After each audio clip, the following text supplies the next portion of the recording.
lungs and the other side. Those are the classic ones. Anybody have anything else? What?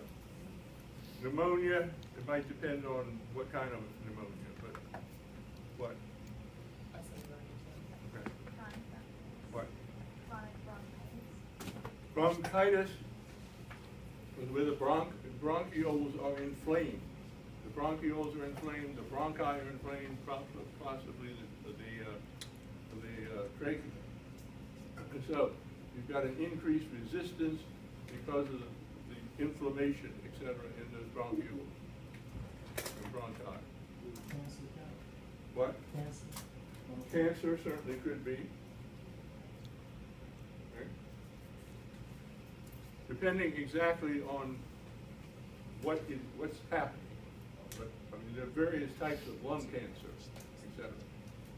So some of them might decrease the capacity to a great degree, others to a minor degree. Okay, people misinterpreted this question, and so I didn't really count it that much. Physical consequences of the following.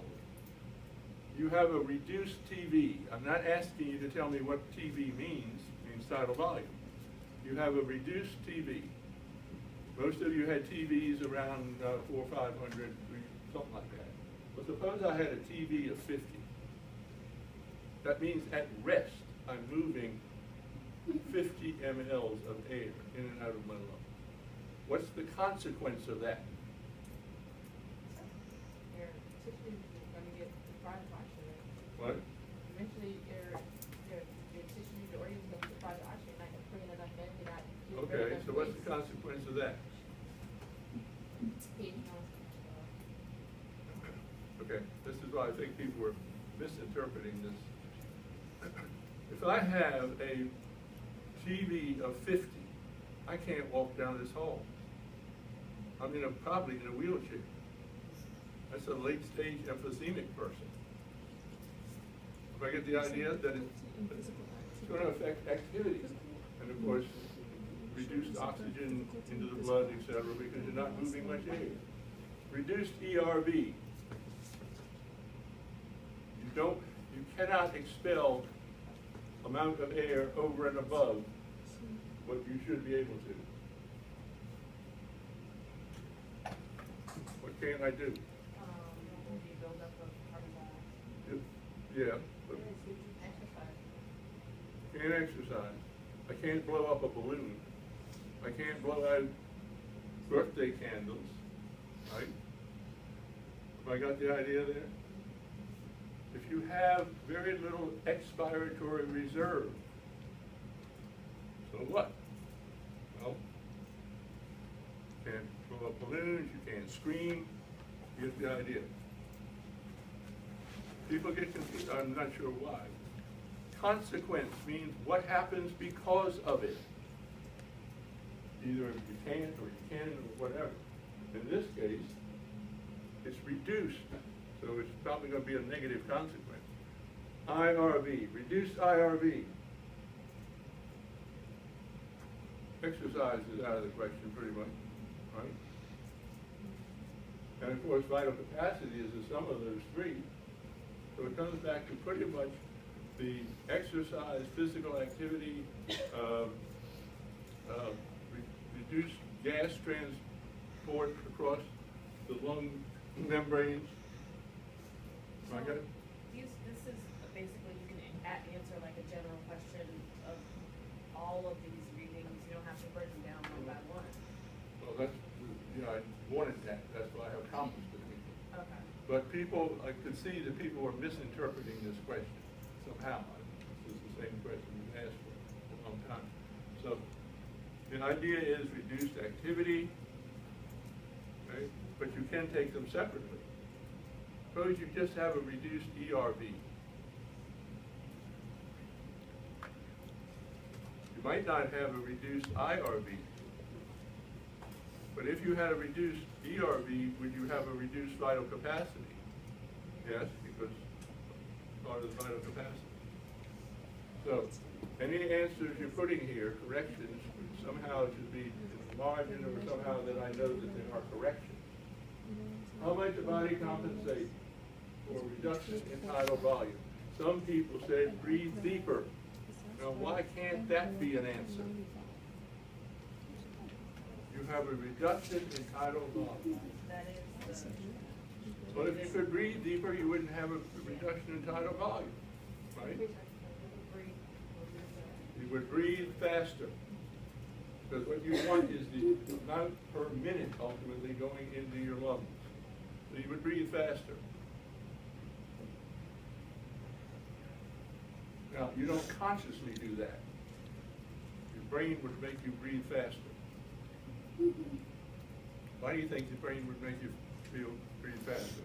We haven't gotten into this in lecture yet. Because of the buildup of what? Because of the buildup of CO2. Will make your brain, cause you to breathe faster. Your brain senses that, etc., so forth, and makes you breathe faster. All right. Values for the various lung capacities. Would they have been the same had the subject been in the positions? All right. Remember we did this standing, as I remember. Right? Would it have been the same if I'm sitting? No. Why not? Because of the diaphragm cannot go down as far because of the abdominal organs. Right? That's simple. Standing versus sitting, you should see standing is greater than sitting. Have I got the idea? Very simple thing. The diaphragm can't go down as far. Can't contract as much. And therefore, your ability to expand that cavity, etc., expand your lungs is reduced. How about lying on your back? Lying on your back is pretty much the same as standing, because there's really not much resistance to the diaphragm going down. On your chest, the chest would be less than standing, of course, because what? To breathe, lying on your chest, you can hardly use the external intercostals because basically you're trying to raise yourself off that whenever you're lying on. So you mainly can, well, so it would be reduced because you're mainly relying on the diaphragm. We used to go in this class, some years ago, we went to the medical examiner's office in Washington, usually on a Friday, and they would save a cadaver for us, somebody that died for whatever reason or et cetera.